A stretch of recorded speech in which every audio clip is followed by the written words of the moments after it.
Okay, so we're going to try something that hopefully doesn't bite me in the ass. We're getting really close to putting the engine back in, but I haven't drained the old gas out of this car. So the plan is to use the drain plug to drain the gasoline out of the tank, then put some new stuff in and power up the pump just by jumpering it to push the old fuel that was left in the lines out and then replace the fuel filter. So we're going to see if this works. Hopefully it does. Hopefully I'm not doing something really bad. Here we go.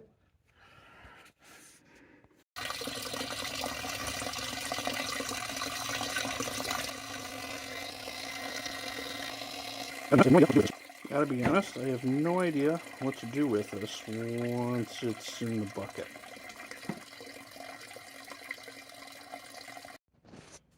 So now that I know I'm not going to overfill the bucket and most of the fuel is out of the tank, I'm going to let it continue to drip. I'm going to come up here and we're going to remove the fuel filter, which is basically taking that banjo bolt out.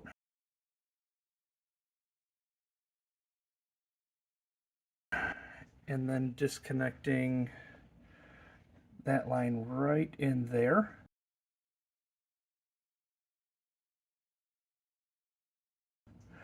And then the whole thing can come off the firewall.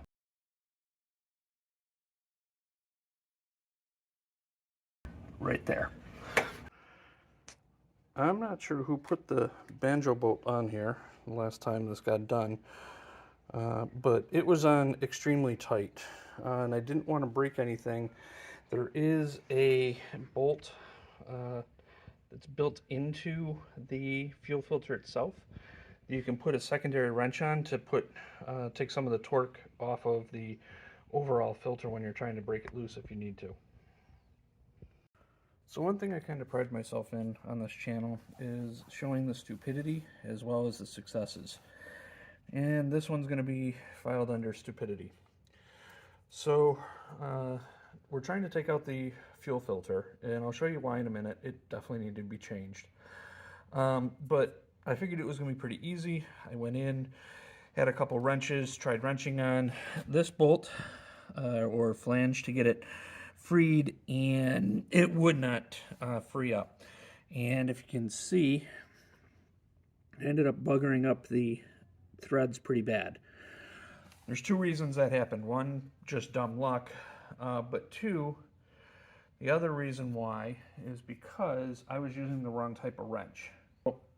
I was using this, not the right size, but I was using this to try and break this free, and I ended up starting to round things off.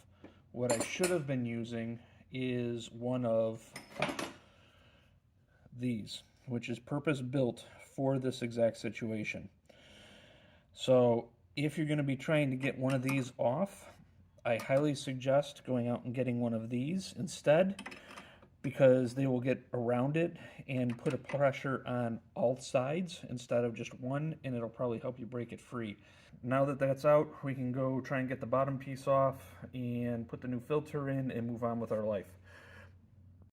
That's what the fuel that came out of the filter looks like. So pretty dirty, and probably best that I get this thing replaced now while I have an opportunity to do so. Okay, so with the fuel filter put back together, we want to try and run all the last of the crappy fuel, if I can, out of the car. So we're going to try and catch it with a Great Mountain Dew bottle. And I have a 12 volt DC power supply, or power supply that can supply all sorts of voltage. But what we're doing is we're using it 12 volts at 2 amps, and we're using the fuel pump test connector. I didn't do a very good job of capturing exactly where the test connectors are, so here's another view of them. Basically, they're near the wiper motor. There's a grouping of 3 of them. You'll see a blue connector in there. That blue connector is wrapped with 2 others, a black and a tan. The black is your fuel pump, the tan is the timing, and then speed check or tachometer is the blue. So what you're looking for is the black one in order to jumper and get the fuel pump running. and then grounding the thing out. And in theory, when I turn it on, we'll probably make a mess, but we get a bunch of fuel out and make a mess. So time to figure out how I can capture that without making a complete mess, but it does work. So that's the fuel that was coming out after having drained the tank.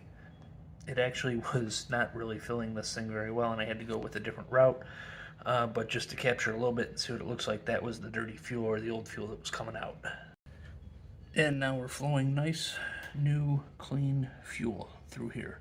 It's not muddy or murky or clouded up at all.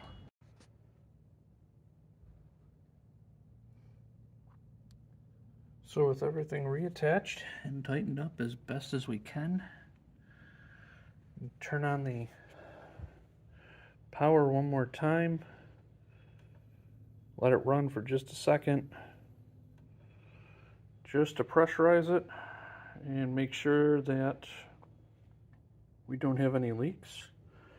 And assuming I don't see anything leaking out anywhere, we are good to go.